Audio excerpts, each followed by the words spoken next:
kurdum ser bilindim ezli serçiyame Lave kurdu gündüm reşmaru ejderime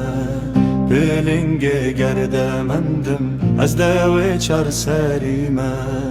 Ez pevaniye derbendim jibinge harime Ez taça efridanım şurir istemi zalim Ez bastani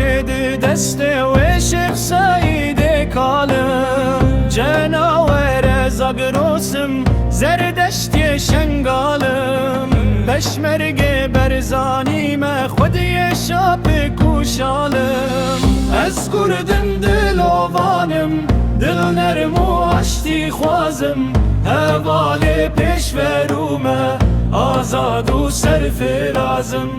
Ez bin destiye nakim merhaz cenge bazım Ne çirvana ne yarım Ez mina teyri bazım Ez dersim bin golüm Ez serhedu halatım Ez tori uhmerinim cam fidaye velatım Ez gamasi khaburim hutedik lev firatım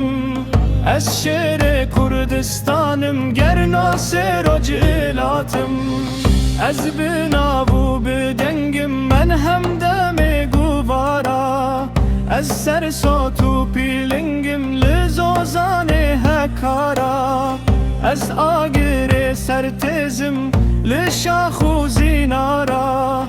Ez tire ju bruskim lehemberine yara Geli koma milletan maka adalet kani